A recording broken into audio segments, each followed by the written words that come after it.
Aloha! Today we'll be taking a deep look at Virabhadrasana 2. This classic yoga pose is often taught as a hip opener, and we're discovering that that's causing a lot of pain and dysfunction in yogis' hips over time. So today we will be stabilizing the pelvis, finding a lot of buoyancy and support and functional movement in our Virabhadrasana 2. Let's all meet in a tabletop position. Take a moment to paw out the hands. Make sure the shoulders feel supported and there's no strain in the wrists. And then just close the eyes and observe a couple of breath cycles. I'm going to turn to the side just so you can see me. Notice the sensation of knees, palms touching the earth. And then very slowly start to circle the pelvis. And these circles can be really small. The goal is to just start to notice the shifting weight, the shifting support of the musculature on the back of the pelvis, each side, front of the pelvis. See if you can move nice and slow and nice and smooth so that the full body is participating and not just one area. And then pause at center and just gently wag your tail from side to side. As you do this, notice the relationship between the pelvis and the spine as the spine gently snakes, following the pelvis naturally. And then tuck the toes underneath and hover the knees. Notice the support that the core generates and set the knees down. And do this a couple of times just so that you can become aware of the extra muscles that come online to support you when the knees no longer are. And the next time the knees hover, stay there. Same thing. Wag the tail from side to side. Let the leg extend slightly.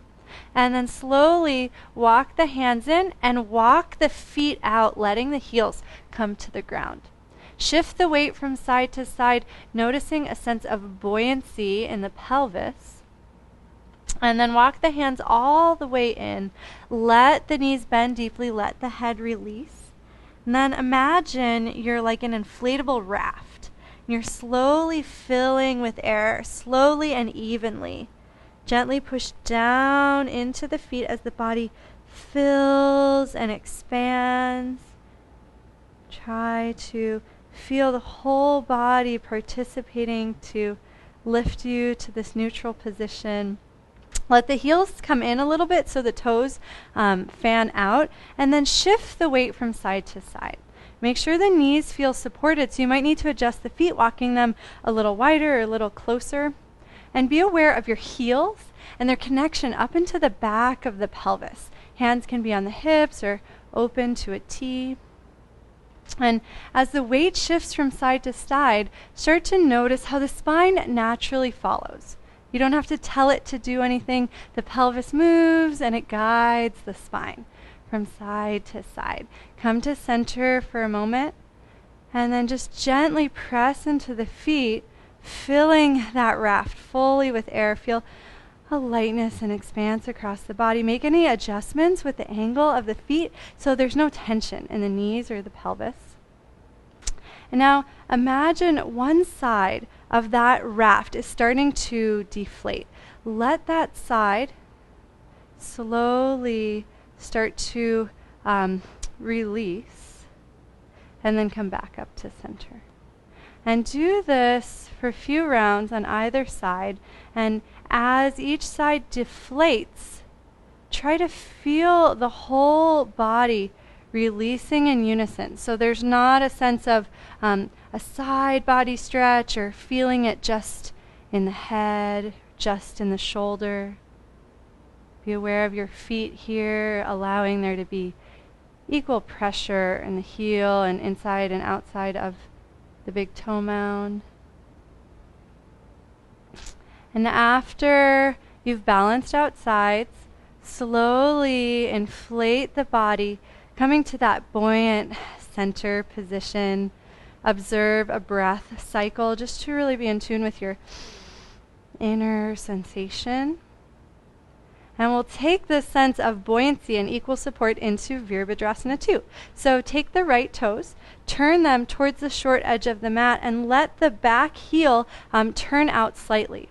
And start to shift the weight from side to side, just like we did in our goddess stance, letting the feet separate a little bit more or come closer together, whatever allows you to feel supported in the pelvis, and keep shifting.